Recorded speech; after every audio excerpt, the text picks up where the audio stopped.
And we'll continue also to refine as we, you're going to be, as I said, we're going to be doing this over and over again, largely because from my perspective, it's a nice way to get through the readings, so that you're feeling, A, that you're not doing it alone, but B, so that everyone has an opportunity to really go deep in some of the readings initially. So I'm going to turn it over now to Tim Lynch, who's going to wrap up our focus on strategic decision making. Roger Clements coming in the bottom of the eighth. That's it. It's like a home run, baby. I thank you for the, first of all, thank you for the introduction and the opportunity to speak. I'm very happy to be here, very impressed with absolutely everything I see, from the caliber of the students and the quality of the analysis and the quality of the readings and your thinking about it. And I've stood before many a classroom, and this is probably among the more distinguished, I have to say. So thank you. What I'm going to do is I'm going to talk to you about the very thing that we left off with, which was a challenge to your thinking process and analysis. I'm going to start by telling you a story, and this involved both Dr. Howard and I. When he and I knew each other back, this is one of the ways that we got together. When we first got together, we both worked for the Agency for Healthcare Administration. I was serving as the state's chief healthcare economist and statistician. I had a staff of 55 people, collecting all the data from all the hospitals, nursing homes, and everything else. And then thereafter, we both transitioned. I was still with the university, but I was on temporary assignment. And then Tim and I started working with the tobacco lawsuit, where the state of Florida sued the American tobacco industry for a variety of healthcare costs that the industry had cost the state, because if you smoke and you're a low-income person, the state pays for your health care, and your body is riddled with diseases because of smoking. So it was my job to estimate the economic damages to the human beings that were being paid for by the state of Florida, and which I did along with another colleague, a medical doctor, epidemiologist, Dr. Richard Hopkins. And I provided some economic data that ultimately went to the state, and Tim and the other attorneys were successful in suing for $14 billion? We initially were hoping $1 or $2 billion. We ended up getting $27 billion. $27 billion. Right. And I certainly can't claim all the credit in estimation, but I certainly did a lot in using some of the tools I'm going to share with you. So when I asked the question, what is it that you're thinking about for your dissertation topics? What is the data source? What is the method of analysis? Part of what I'm going to be sharing is building on what Bill started with this morning, the various tools. And you will see this again. Don't think you have to learn it all in the next hour and a half. This is a semester's class. I'm going to be sharing with you the benefit-cost perspective, which is the rule by which almost everyone in this world decides on the merits of projects. Now, having said that, when you decide on the merits of a project, you don't get all the costs, as we talked about. You don't get all the benefits. But what you can get is a profile of this project relative to another one. So we'll talk about some of the projects that you all have perhaps in mind. And we'll talk about how you examine the data and where you get the data from your analysis. I've already spoken with Mark some. I'm going to speak with others of you as time goes on. But I think we're going to have, I want you to participate in this discussion, and this is not a unitary lecture from my point to you. But what is sharing the tool that I'll be using. And we have two other experts here, Bob and Bill and Bob. And anyone else than Tim I know has had a lot of exposure in this area. But the story that I want to tell you is a jet came into the Tallahassee airport, a private jet from Pensacola, to pick Tim and I up, flew us to West Palm Beach, but stopped on the way in Tampa to pick up several more attorneys, and then came back and dropped us off, a small private jet. We were going to a gathering of eagles. It was 10 attorney firms that each were putting $100,000 into a kitty to sue the American tobacco industry. Very powerful men, powerful egos. And I made a presentation to them on how I was going to approach this analysis. This is very much like you when you're sitting in the room in your oral dissertation and defense, and you're going to be defending how you approached your analysis. We flew in and dropped down. And Tim, if you go to the first slide, someone will pull the box from the front and go to my first slide. And the first thing they saw is this graph, which is the weight of my children, Caitlin and Thomas, and their height and weight. This is the axis of weight in pounds, and this is the axis of height. And so they're thinking, why am I looking at Tim Lynch's children?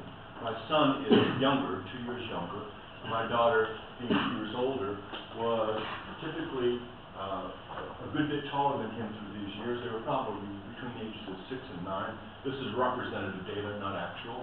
But you can see there's a linear trend, and as you as the children got taller, as they gained weight.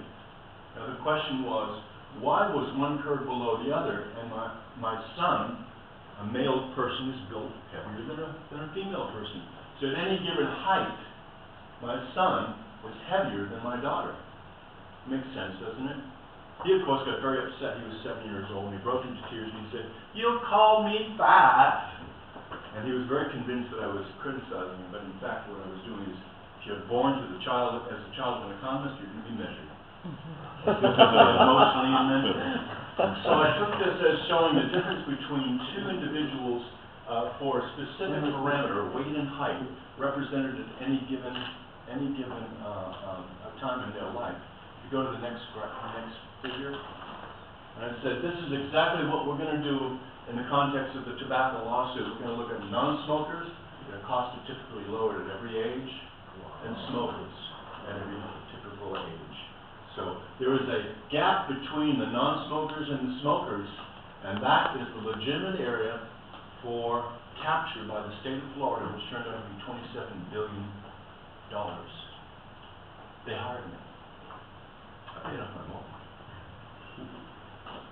Now, how we measure this is one of the most important questions, and how we document it. And I use a technique called regression that we won't talk about in any great detail, but that regression ultimately fed into benefit cost analysis.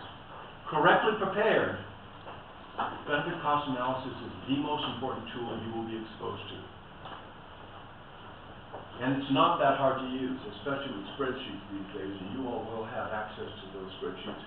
And also, I'm going to be sending you some sites on the web where you can see presentations of how to approach the analysis in great detail. You can play them 1,000 times.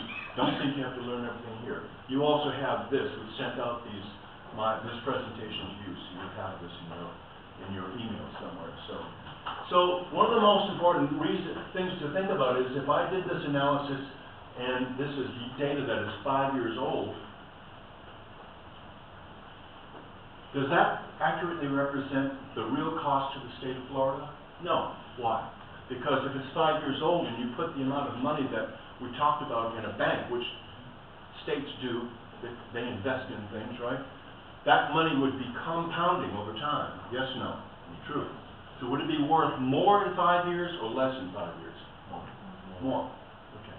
Then the question becomes, how much more? And that's part of what the arithmetic of benefit cost analysis is about. If the tobacco industry said, okay, we're going to pay you, but we're not going to pay you until 10 years, and we'll give you $27 billion 10 years from now.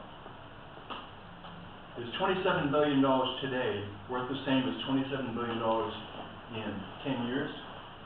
No. Is it worth more or less? Much more. Future value. If it's worth $27 billion in the future, how much is it worth today? Much less. Much less. But I said, congratulations, you won $1 million. We're going to give it to you next year. What would you say to me? I want it now. So the question becomes, that's called discounting. So the question becomes, how much is that $27 billion in the future worth today? That's the flip side of compounding. That's all you need to know. The rest is all part of the story, okay? So let's go to the first chart. This is turbo, black. There's not much you can do. Thank you, Jimmy. First of all, we're going to talk a little bit about economics. What is a study of economics? It's a study of the use of scarce resources among competing demands. Has anyone ever heard that? No. It's my favorite definition.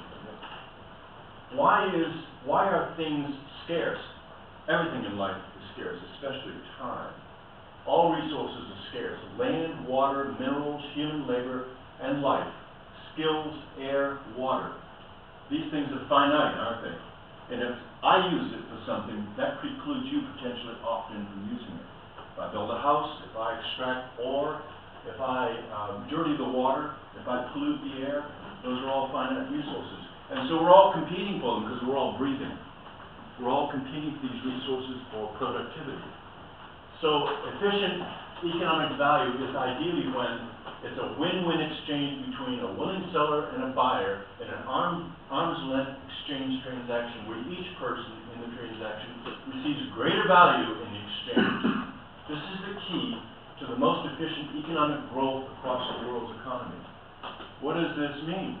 This means if we do something we both agree, then your economy grows. Why did the Chinese economy not grow for 40 years under Mao, but grew at 10% for almost 35 years since the Cultural Revolution, since the change in leadership under Madam Chairperson? Change in leadership from Deng Xiaoping. Yes, because of the expansion of the ability for the Chinese people to get something back for what they gave. I think we heard the chairman this morning say, this afternoon say that people in China are interested in making profit, making money. They now do you realize that Mao had more people starved to death under his Cultural Revolution than all of the deaths in World War II? Stark, isn't it? Because he had policies that were driving his country into the ground. But when you create an incentive, then there's a fair exchange in this. We've talked about social contract. The government says, look, we'll protect you. The implicit Chinese equation says, we're going to supply you with the ability to work and earn money, but don't ask us for rights. That's their social contract. In the United States, the contract, and elsewhere in the West, is we'll provide you with the means to make a living and make a fortune if you're hardworking enough. And we will protect your rights. Not completely, not always, but by and large, comparatively. That's the social contract. That's a much more even exchange across the world between two willing buyers and sellers in a fair market. Let's take the simplest example. If you're going to be talking to the Gates Foundation or a president or a political leader, let's say, who say, I have scarce resources. What's in it to me when you make a proposition to them? So if you say, their question to you is going to be, what's in it for me? What's the benefit cost ratio? What's the internal rate of return? Next slide, Tim. Let's assume that we talk about micro-lending. We provide women in emerging markets with a manual sewing machine. I have a friend that has done this, and he's reaped considerable profits from it, not for himself, but to build the micro-industry.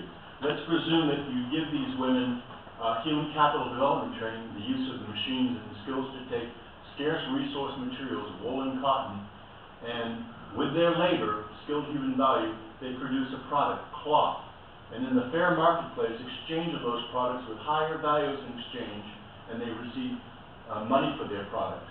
This means that that region's gross national product and the quality of their life, these are the intangibles. The gross national product is what they are buying and selling, because gross national product is the sum of all goods and services in an economy. So if these people are now not sitting idly on or subsistence on a farm, but they're actually producing something that someone else wants, then what they're doing is expanding the economy, expanding their way of life, expanding the quality of their life, and their social well-being. If a single year's investment of $100,000 can supply machines and training for 1,000 machines, and training for a year for 1,000 women, $100 each for 10 years, what's the return on that investment? The economic expansion of the GNP's annual goods and services are each $1,000. What's the benefit cost analysis? We're not going to answer that question at this moment, but I just want you to pose that as a question.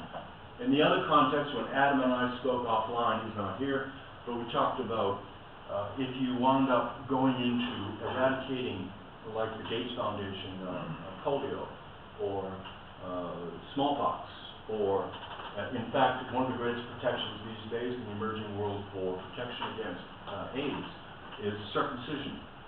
And oddly enough, people are getting it at tremendous rates, and it's helping considerably in that plight. What's the benefit cost if I invest X dollars? What's the return? What are some of the benefits that you all can think of in that kind of context? Circumcision? So,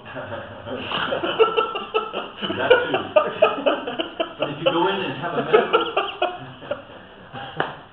You laughing for personal experience?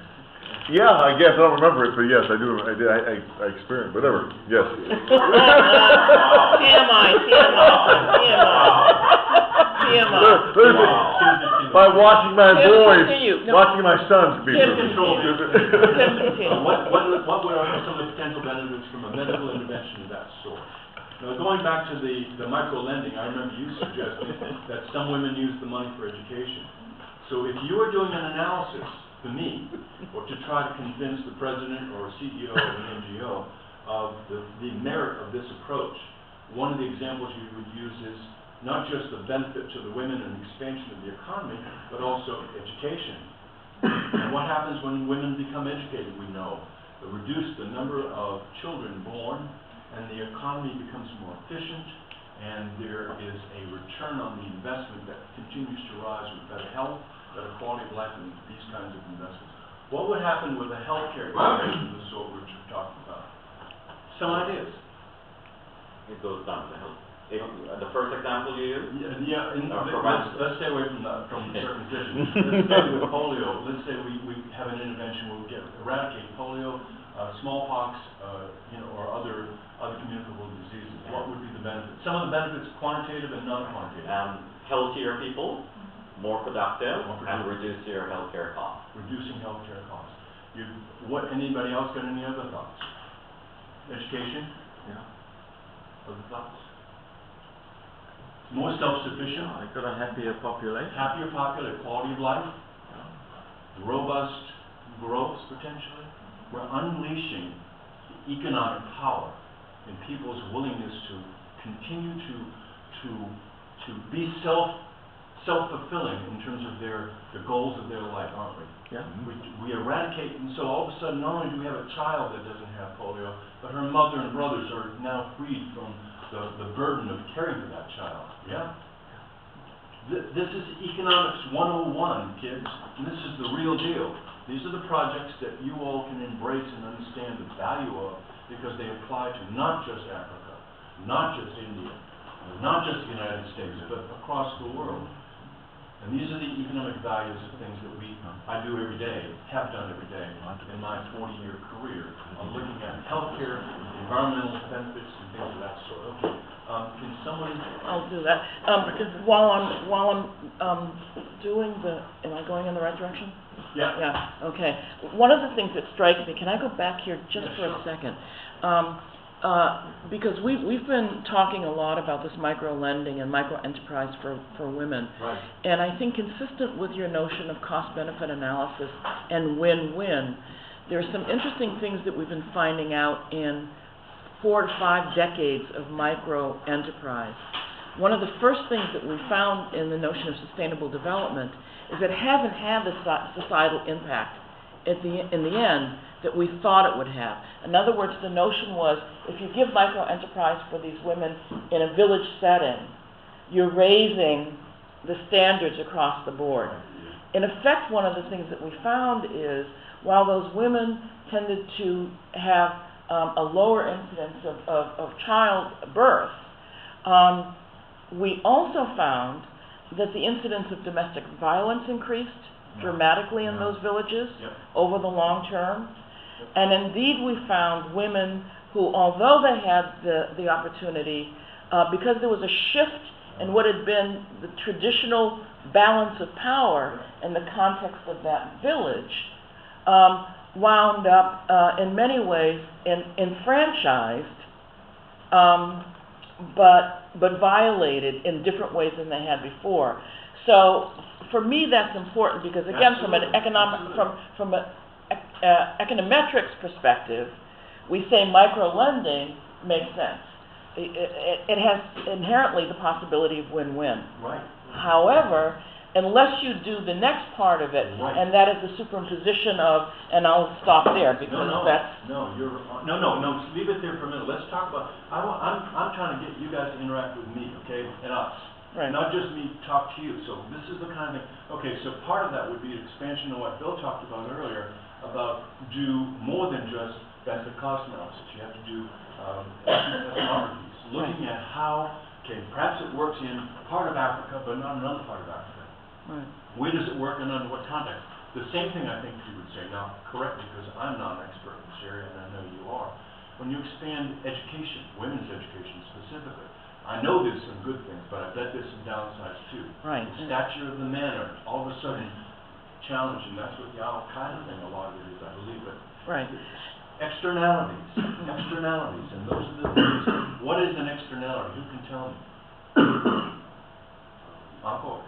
You certainly know. An externality.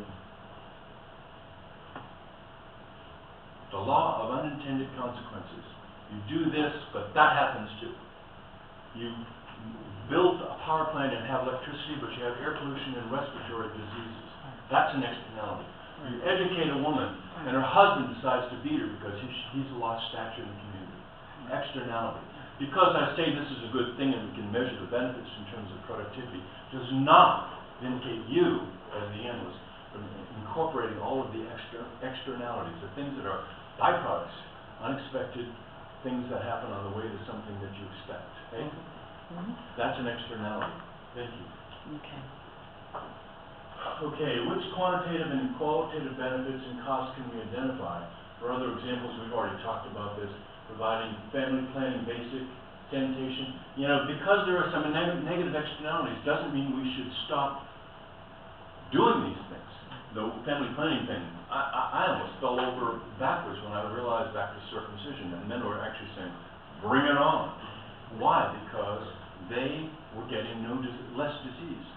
In some parts of Africa, it has been said that they are refusing immunization because the local Al-Qaeda idiots are saying this is a way to, the West is trying to reduce the number of children being born to in the Islamic world, reducing population, so the women are shy from it.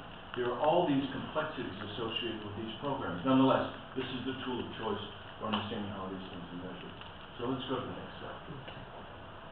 History of benefit cost analysis. I'm glad you asked. Sir William Petty found in London that in 1667 that public health expenditures would combat the plague, the Black Death, were now that we were achieved a ratio of 84 to 1. You know, get rid of the rats, get rid of the poison, and you wind up having much better public health. Nothing in American or Western society or Eastern society can match that benefit cost ratio anymore. Genetic discoveries thus far haven't done much. But anyway, that's the origins of it. Since then, it's been widely used on many applications. Next one, please. Okay, so if you have a future, you want to get the future value. All of a sudden, we know it's 10 years out that the tobacco that I've done the analysis, and it's 10 years more. The analysis is 10 years old, and I need to update that data. How do I find out what the cost, the current value of that? I use a future value calculation, and that's the future value where P, which is the present value, in this case, let's say it's $1 million, times 1 plus R to the N. This is all the math we're going to have today, kids. I guarantee it. One more step, and that's it. So if you take 1 plus R, and you know that R, or I, which is the interest rate, and you multiply it by the exponent n, which is the number of periods or years under consideration, then you wind up having a ratio. So you multiply this ratio times this present value, and you get, bingo, this. Where do you come up with the rate of discount? That's a very good question. We'll get to that in a few moments. Can I refer that? Okay, next slide, please.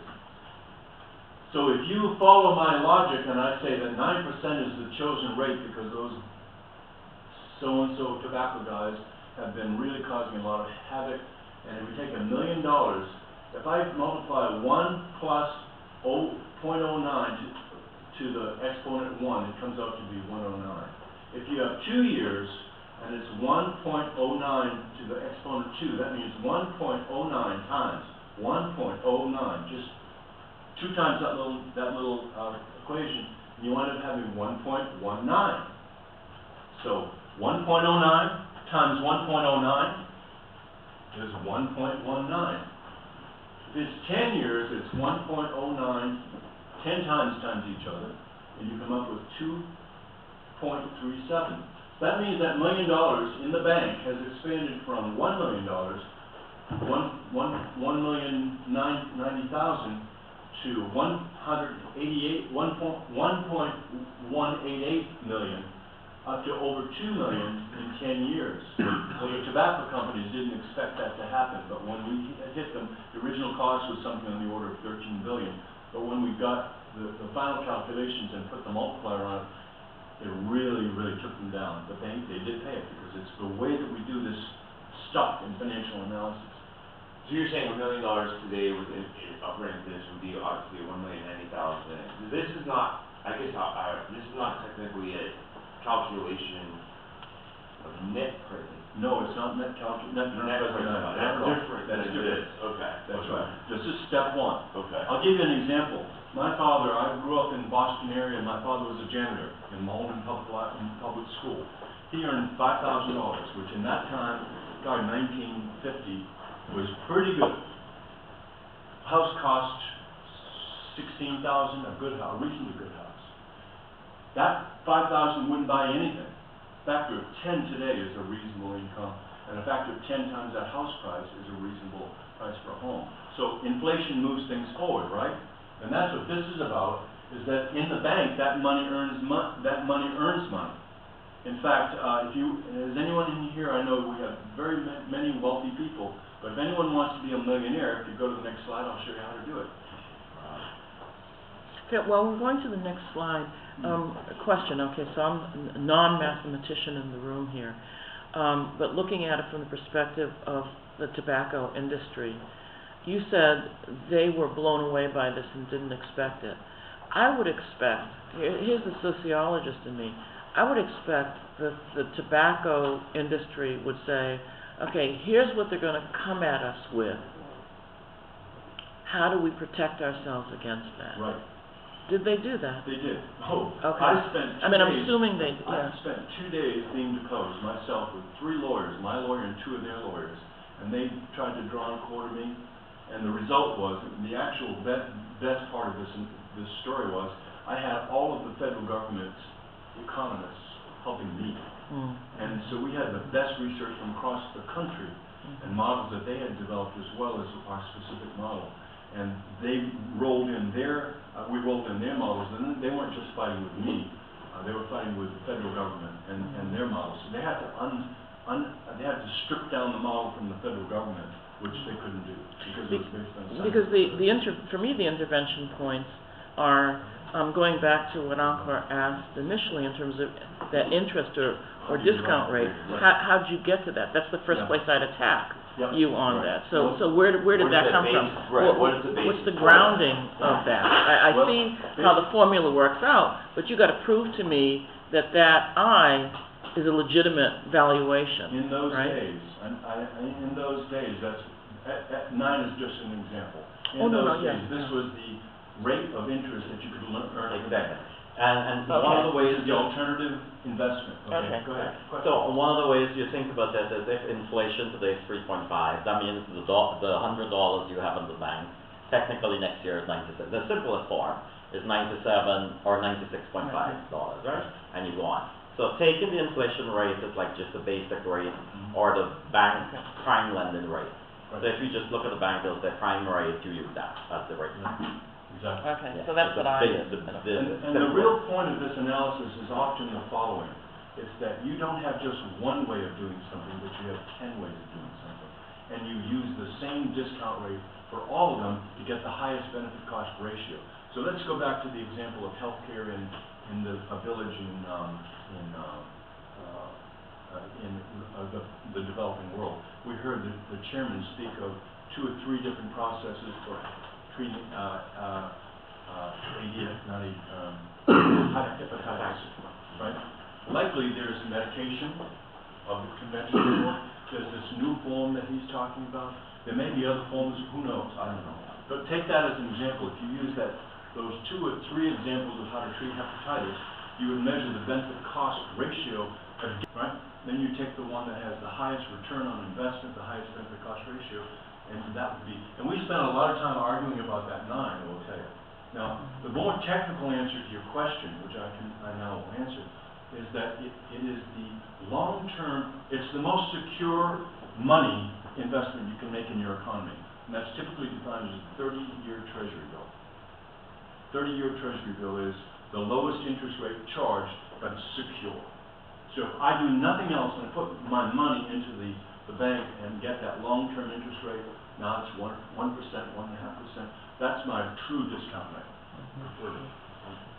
I'm just curious, are you gonna be covering net present value? I'm gonna, yes. Okay. But we haven't even done present value. You're right, no, I just, Trying to get us off. I'm getting ahead. Many of us are doing this, but we don't know. A mortgage, this is how a mortgage is Exactly done right. for the bank. Exactly right. So if you All look at your investment. mortgage, you'll see how much in interest you're paying. If you were to take a mortgage calculator and look at from 1 to 30 years, Right. you'll see that the first payment is just interest and then the An amortization table. Right, exactly. Now, I want you to realize that this little equation right here, these little terms here, if you flip those upside down, they become a present value calculation.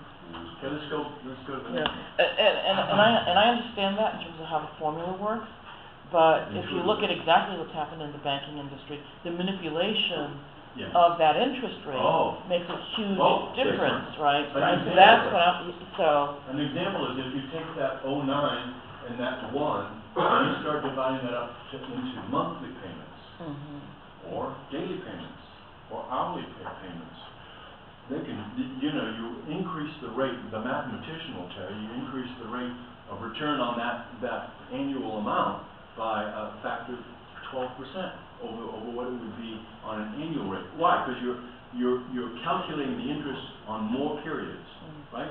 It's a smaller interest, but more periods, and compounding on itself is really the key. Winston, you were telling me, Einstein called compounding one of the great wonders of the world. Now think about it. Okay, next one, please, Tom. Who wants to be a millionaire? Who wants to be a millionaire? So if you start as a young person at the age of 25 and invest $2,500, 1, 2, 3, 4, 5, 6 years only, and assume you make 11%, which in theory in the market you can't, and you've only invested $15,750, right? Okay, go to the next slide. Guess what? By the time you retire, you've got over $1 million. You don't have to add any more money in it. All you got to do is add $15 million, and you get $1 million after 15,000. No, 1.25 million. So you start with 15,000? You start with 15,000, right? 15,000. But you do 2,000, 2,000, 2,000, 2,000, I'm sorry, 2,500 each year, and it adds up to 15,750. And that compounds to be $1 million by the time 67 years, okay? Question. Just to tie it back to the book this afternoon, Yes. Analysis Without Paralysis, when we talked about going overseas for an investment, this is exactly what someone is doing. Saying if I took $1 million and I invested in Dubai, so you use this all the time, This is right? And don't be intimidated by it. It's really simple. But go to the next one, please. By comparison, rather than investing only $15,750, if you invest $2,000 but you wait until period 7 and you invest $2,500 every year thereafter, your total investment is $81,000, but you've still only done $2,500, but it's been for 36 years instead of 7 years. Guess what happens? Next slide, please. You have $1 million at the end, but less than you would have in just starting earlier in your earnings stream. Why is that? Here you've invested a factor of 6 more out of your own pocket, but it's because it was early in the stream that it compounded. Make sense? Is everybody getting the future value concept? Yeah. This makes sense, doesn't it? Yes, ma'am. Actually, I remember my 401k person a couple years ago, he was trying to explain to an employee about the importance of adding 401k money. And I told him that my children were investing money in the stock market themselves. And he asked their age, and he did a quick math and said, my God, do you understand that if your children, my son who was 11 at the time, who's 13 now, if he puts in $500 a year into his Charles Schwab account, by the time he's 65, he would have well over $25 million. Absolutely. And he wouldn't have to work a day. Absolutely. There you go. And I heard Tim say something today that I copied down, which I thought was so well put. And it corresponds to this. The earlier you educate folks on leadership, the sooner you get them, the greater the impact. Same thing, yeah? Same with education, right? Same with anything. Sooner you get it, the better returns you have. Same with anything, but in the financial world, this is the mechanical arithmetic of compound. Okay. However, So- I'm sorry. Sure, no. That $500 has to be, the equivalent of expendable income. Because otherwise, course, which is, absolutely. it is for a town, because, in a subsistence economy, Absolutely. You can't spend the same. then what do you do? Yeah. Actually, if you run the analysis of a paycheck, a monthly paycheck, for a person who puts away for retirement and one that doesn't, the one that actually puts money away at the end is bringing home more money with the U.S. tax code than a person who is not putting away retirement money. So if you're not taking money out of your paycheck in the U.S. and putting it into a 401k or a 409k or an IRA, you're losing money every single month. Oh, no, and I understand that, I absolutely understand that. However, if in the United States you are living in, or in any place, if you're living in an under-resourced community, and functioning at a subsistence level in terms of your socioeconomic status, the notion of putting money away for the future when you're trying to determine having enough money for bread today to feed a family is that tension, and that's all I'm saying, it's that tension. And an example of saving, which addresses Dr. Carter's issue, is it's pre-tax. So you get the benefit of the tax rate if you were to save that dollar. Right. Right? And of course, the trauma in our world, and I'll ask Bob to comment on this, is the savings rate in America. We're not subsistence, 99% of us, and yet we're pissing it away. What's the savings rate? Well, the savings rate in the 1950s was about 5%. It gradually went down to 0. Then 2008, what happened is it all changed, and now it's 6%. Because on the surveys, 75% of the people that are working are scared to death they're going to lose their job. So it caused a big change when we went back to the 1950s. But it was 1% and went to 0. And of course, in negative percent, a lot of the population, people are over budget. But let's stay with the program here. This is the compound factor right here. Remember, 1 plus r to the exponent n, right there. When you divide that by 1, you get the present value factor. So here's the present value. So after 1 year, $1 is worth 91 cents. After 2 years, $1 is worth 83 cents. 83 cents times $2, which would be. After 10 years, $10 times 3.39 would be $3.90. So $10, $1 a year, compounded out. I'm sorry, $1. $1 after 10 years is worth 39 cents. So, not to overcomplicate matters, and maybe we can talk about this later, but do you ever build in a risk factor here if the future value, I mean, this is obviously assuming that there's absolutely no variation to the $1 million future value. That is, no, you're at step 1 still. So the Okay. answer to your question is yes. How do we build risk in? By changing the discount rate. Okay. And if you change, and in fact, I'm going to show you work I did for you, Yeah. and I did for Tim, which would be called and I know you read it, so I know you know the sensitivity analysis of this stuff. Okay. By changing the discount rate. So, but, In contracts for pro athletes, the attorneys spend hours negotiating, because I don't think you can, you correct me, really figure out what the inflation rate's gonna be, you know, more than a year, 6 months at a time. So it's still a gamble. it is gamble. The average, if you just want to use a normal rate, is 3.5. Yeah. 3.5 historically has been And the per year inflation rate. But I've seen, interest rates or home mortgages of 17.9%.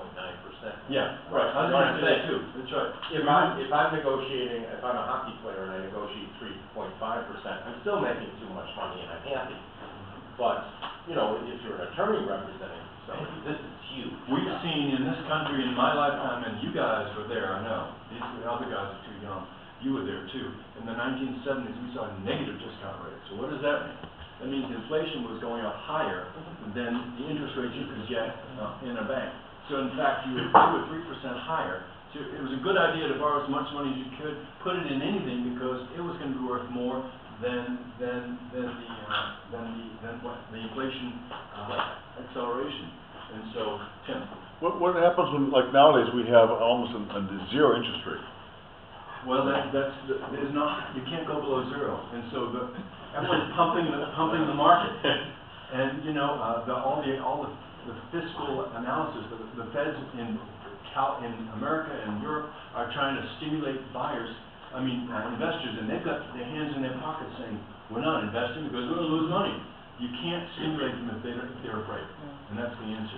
So is that a discount rate or is that the interest rate? It's a discount, it's both, but in this analysis, it's the discount rate.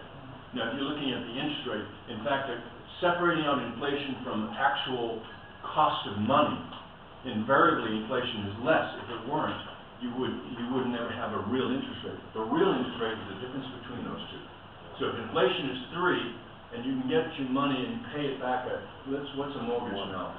7%? 7%. The difference between those is your real Isn't interest it rate. like 4%? Because otherwise it's inflation. Well, it's going up. It's going, yes. But it's starting to peak up. So what Dr. Lynch is explaining is that if inflation is 3.5 and the mortgage rate is 6%, then the real rate is 2.5. Right. Now, let's stay focused. Here's $1 million in present value, but the real present value, this is nominal, is really worth $990,000 only in 1 year at 9%, which is very high. It's worth $826,000 in 2 years, and in 10 years, that $1 million is only worth $385,543. So you remember you had $1 million after 60 years of investment? Guess what? When you put the true value of that $1 million out 60 years, it's worth about $52,000. Yeah. So don't put your $1 million under your pillow for 10 years. That's right. Use it for something. You gotta worry. So can you use discount for other things besides just money? Money, can you look at a risk factor as a discount? Can you just create a discount? Well, we see this, we're gonna increase the discount because it's gonna be, there's these other components. There's a bad marketplace, there's Yes. a lack of risk of winning on this, or This is the what Bill was development's talking not about. gonna work. Right. Bill was talking about probability theory. Correct. In fact, if you have 2 projects, and let's go back to healthcare, and we're gonna immunize people, or we're gonna use homeopathic methods, or we're gonna use some other third version of some treatment. You know, the risk associated with one or the other, you could apply a multiplicative factor, a probability factor on it, and reduce the potential value of those things relative to their risk. And if one gives a lot of cancer, then you apply that factor. Aren't we beginning to get into actuarial science? Yeah, I don't know. We are. But when you get a risk, that's an actuary, and you would take, you or me, and somebody with the account, then you're a financial actuary. So you start including risk, and then you start to mess with pension plans. Right. You need to do that. But it's all based on the same financial analysis, but it's a different slant. Yeah. Let's go to the next slide, please. And I don't mean to cut off, but here's what the discount factor will do for a value of 1, a 3.5% and 11.5%. What's the point of this? The 11.5% reduces the value of $1 to under a nickel within 30 years. Fast. But a discount rate of 3% retains that value much longer. What's the point of this? Army Corps of Engineers, who I earned a good living fighting against most of my professional career. They wanted to rip up the environment, and I was dealing with what the true discount rate is. We argued about these things. They had 3.5% ensconced in their literature to force the benefits. Why? Because the costs were all here when they built a big project, but the benefits were way out there. And they wanted to have big benefits, so they had a low discount rate. Whereas we were saying, hey, the real discount rate should be the market rate, which is now 7% back in those days, in the 80s and 90s. And so we wanted to say the real discount rate is like this, so your benefits are worth nothing after about 20 years to speak of, because you've eroded them all away with a real discount rate. So the benefit box ratio that they would have would be a 7, and we come up with less than 1. Make sense? It's the game we play. We can mess with these numbers until you're blue in the face, but if you use, and you'll have legitimate, honest brokers of economists and financial types that will say, this is BS. Let's go with the standard, which I said to you before, is the 30-year Treasury note. That's the rubric. That's the golden rule. And so that's the number we use. And if you have someone bullshitting you because they want to manipulate the benefit cost ratio, that's something you need to look for. But in your own analysis, which you will do, stay with the program, and you'll learn more from me about this as time goes on. Anyway, that's the game that they're playing, and again, this is in your package, so go to the next one. Okay, for Dr. Howard and Encore, I studied Mariner BP oil spill damages. BP expected to have, Mariner, correct me if I'm wrong, they purchased a chunk of land on the coast, and they were building a big development, and they had plans of prospects of future profitability. So they have cost in the first few years, and then they have benefits in the last few years. And they expected the benefits to go up over time, and guess what? There was a big spill, and BP devalued the value of their property dramatically. Now the question was how much? I used to the sensitivity analysis you talked about. I used 3%, 7%, and 12%. Actually, I used 3% and 12%. Then I took the median between for the actual discount rate. So if they were going to they were expecting to have $1 million come in the future in revenue. That $1 million would be multiplied times this median value of a discount rate, which would be like 0.65. So that 0.65, if the oil BP paid them, they could then take $65 for every $100, put that in the bank, and have $100 by the time they expected to have that dollar come into them in that year. Make sense? Well, they had, so if you go to the next slide, you'll see this is the profile. They expected $500,000 in profit out for the year 2012, 13, 14, and so forth, out to 21. And then they expected the benefits to go like this. These are revenues coming in from their investment. Then they expected the revenues to go up each set of years as they built capacity to have more units added in. So what we're seeing here is the deterioration of that profit based on the discount rate, as we talked about. So that when they get that in one lump sum, in day one, they then invest that in the bank at 7.5%, and it goes up to be consistent with the values that they expected in forecast. And I think Tim was successful in Encore in getting that money from them. But go to the next one, please. That's how you use a discount rate properly. Now for this one, I'm going to have to, this is the internal rate of return. This is the last technical thing. Then we'll go into some fun applications. But this is, an internal rate of return is essentially a profit. You hear people say, what's your internal rate of return? What is your profitability? And the way you evaluate that is to look at a stream of earnings. Let's see. So if a project costs, this is $1,000 in this case. Okay, see where the cursor is? And in this case, this was an actual analysis done by some of my students in implementing a GIS system at the Water Management District in Florida. And so they looked at what would be the cost of putting in a GIS system, and that's in thousands of dollars, so the cost was $1 million. and how much would they save each year in terms of manpower, equipment, and gas and going out to these sites, because they have this powerful GIS system. So that was $120,000 each year.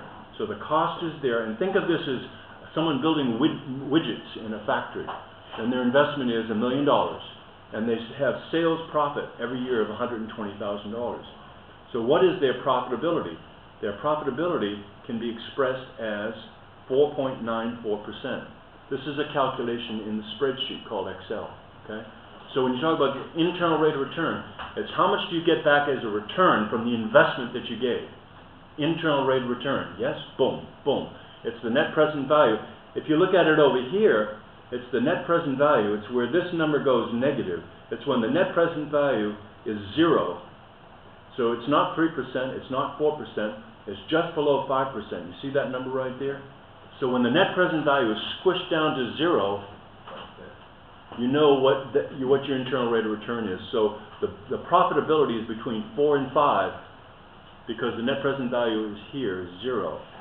So now watch what happens with this number right here when I change the equation. I'm going to move the cost down a little bit to $950. What do you think is going to happen to the profitability? Will it go up or go down? Go up. Right. Whoops, 950. Really went up. It went up to 5.93%. The profit goes up because the costs go down, right? Okay, let's change it. Let's change some of the outlying revenues. Let's make this 50 instead of 120.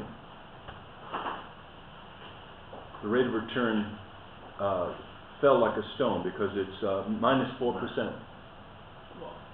Let's move that back up to 100. I'm just trying to give you an idea. It goes up, the profitability of that investment. If I'm selling widgets and I make an investment of $950, goes up to $2.75. That's just a tool I wanted to share with you that at this point is only for illustration. How do you use these things? This is the last bit of my presentation, and I'm going to be very brief. This was looking at expenditures at the universities in Florida on institutes, and how much money was spent on these things, and how much value the state of Florida got back from its investment in centers and institutes, which are research centers. And the benefit cost ratio was 2.17. The return on investment was 217%. Higher education's return on investment, not bad. Let's skip by this one. This is pollution related. The deep blue is good. The light blue is bad. You see the scale here, 0.3. If you reduce pollution by 50% or 60%, what's the gain to the economy? First of all, here's what happens in terms of pollution levels, and then the return. You can see this is what's called a dose-response function. Bottom line is there's less human impact, human illness, and the savings in millions of dollars per state are quantified. We know that air pollution causes illness. So if you clean up the pollution, you have less illness. Make sense? Net present value of the sort we're talking about, in this case, it turned out to be $50 billion. How many fewer cases of premature mortality were avoided? 10,600. New cases of chronic bronchitis, cardiovascular disease, so forth and so on. These are the reductions that we estimated from national models, and by reducing pollution, we wind up having these benefits. What are the monetary value in millions? And this is what the monetary value is. So again, healthcare, very much like I did with Tim on the tobacco lawsuit, we estimated the economic costs, but in this case it was due to environmental costs, not due to smoking. So, and the more complex your analysis, multi-pollutant levels, and how much more was the benefits were even greater. And again, I'm just going through this. There's also an economic value in visibility.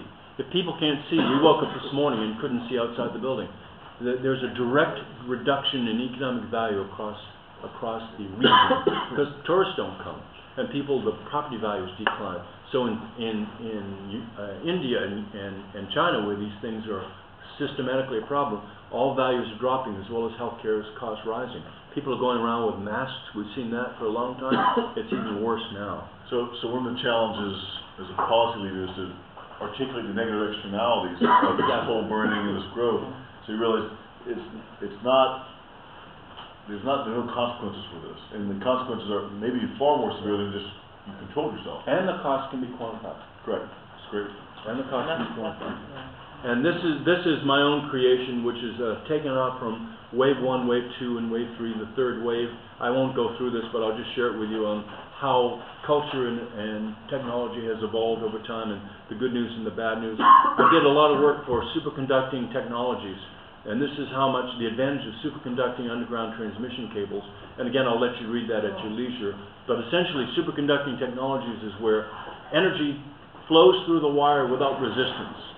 If you've ever seen an MRI, that is superconducting technology. And I studied the use of magnetic levitation trains. Told you I wrote a book on the subject. But in other applications for currency and Boston's the leader in this, by the way. So, all American superconductors are out there. And the annual savings to the Florida transmission grid is what I estimated in this context from intense uses in certain locations, and that's it. So now I told you what I was going to tell you. I told it to you. Now I'm going to tell you what I told you. Now I'm done. Okay. Each of you students doing research have the ability to measure things that are economic direct effects from policy, and then also the indirect effects. We know that the direct ones are called direct impacts.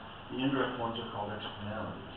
They can and are measured everywhere in the world, and they are used by policymakers to make decisions. Not always in the way you want them, but at least they have the information.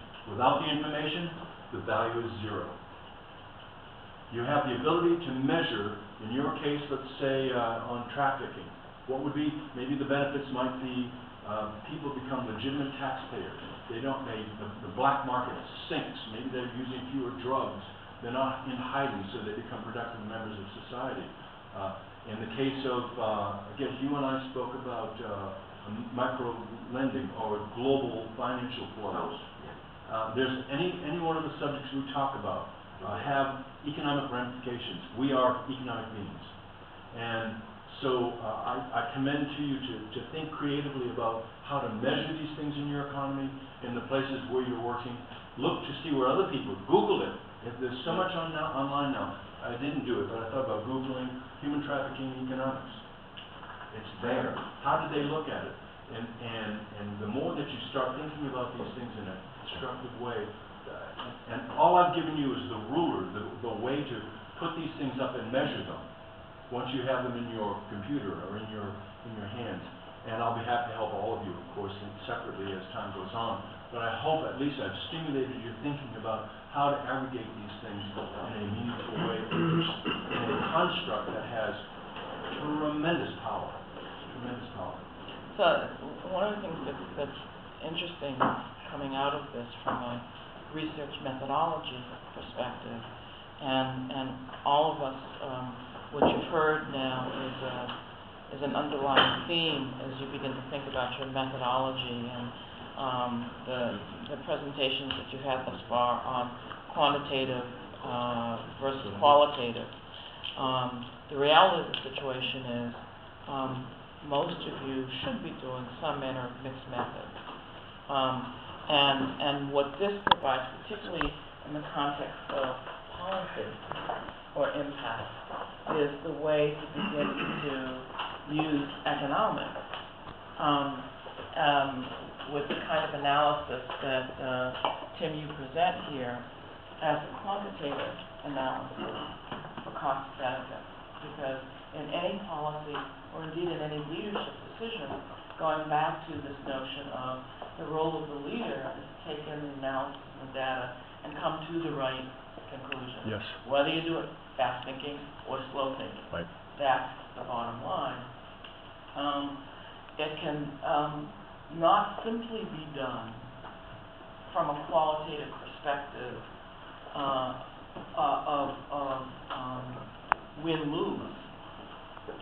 but a quantitative assessment on win-lose. Right. And that's what you provide for us in terms of the ability to superimpose some quantitative analysis.